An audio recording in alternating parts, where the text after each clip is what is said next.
Bonjour les amis, on se retrouve ce soir pour une petite vidéo qui fait suite dans la série sur l'éthologie humaine.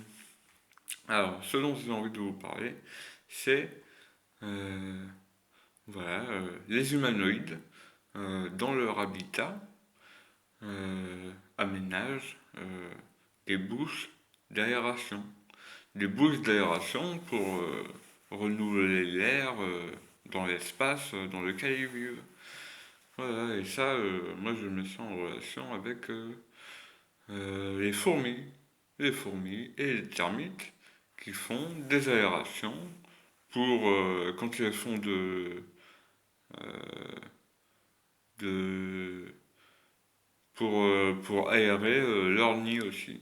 Voilà. Pour les fourmis, je sais que c'est quand elles font de la culture de champignons qu'il faut renouveler l'air, sinon ça les fait mourir. Voilà. Et pour les termites, je me demande si c'est pas la même chose en fait. Mais bon, je suis pas sûr. Ouais, voilà, donc petit épisode bien-être, bien-être dans son espace. Bon bah voilà, c'est vrai que j'ai appris ça il y a pas longtemps que l'aération, les bouches d'aération, bah, c'est pas une invention humaine, a priori. Qu'est-ce que je voulais vous parler d'autre? Je sais qu'il y avait quelque chose d'autre que je voulais vous parler. Euh,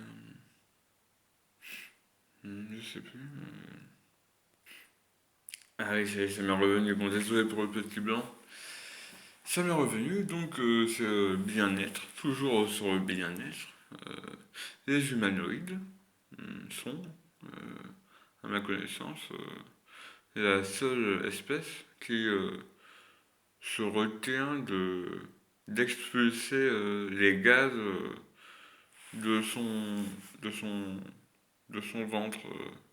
En gros, les humanoïdes se retiennent de péter, se retiennent de se retiennent de péter quoi. Ouais, alors, ça, c'est vrai que c'est assez ça, c'est vrai que bon bah c'est comme ça quoi. Euh, c'est mauvais. C'est mauvais pour leur santé, mais ouais, ils se retiennent le péter. Pas tous, hein, pas tous. Mais quand même, ouais, ça fait partie des coutumes. Donc, c'est pas mal d'humanoïdes. Ouais, voilà, et ça, quand même, du coup, c'est vrai que si vous avez des exemples d'autres animaux qui se retiennent d'expulser leur gaz, vous m'appelez, hein, parce que là, j'en connais pas, moi, et ça, vu que, comme vous savez, je suis de l'école philosophique cynique. Euh, C'est-à-dire que on prend l'exemple sur la nature, et si jamais c'est quelque chose qui n'est pas présent dans la nature, si on suit la philosophie cynique, c'est à bannir. C'est à bannir. Donc voilà, la morale de l'histoire, c'est ne vous retenez pas de péter. Faites-vous plaisir, pétez.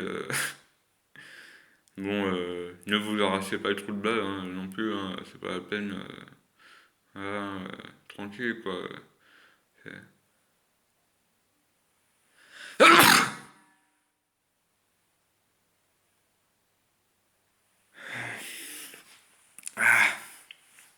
Voilà, c'est un bon exemple. Euh, voilà, donc ça je suis tenté de pousser la réflexion pour ce qui est des... voilà, hein,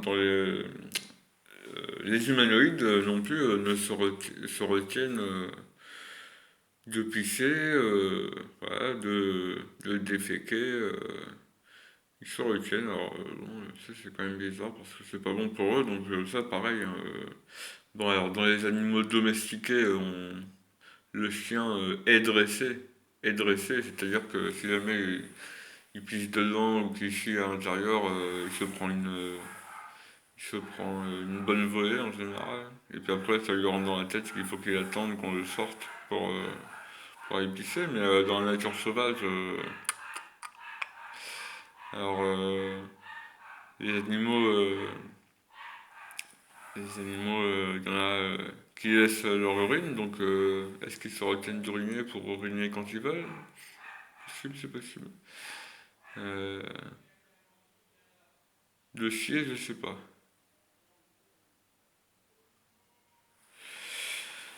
Ouais, voilà. Euh, donc on va continuer un peu, hein. L'homme, les humanoïdes, pardon, c'est pas évident ça. Les humanoïdes euh, vivent de jour comme de nuit. Voilà, ça font partie des espèces comme les chats par exemple. Les chats vivent aussi bien de jour que de nuit. Voilà.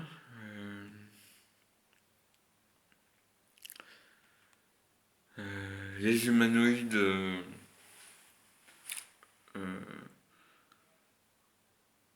bon bah je vais vous laisser parce que bon, quand j'ai rien à dire, je la ferme. Et j'attends d'avoir quelque chose à dire. Alors à bientôt les amis.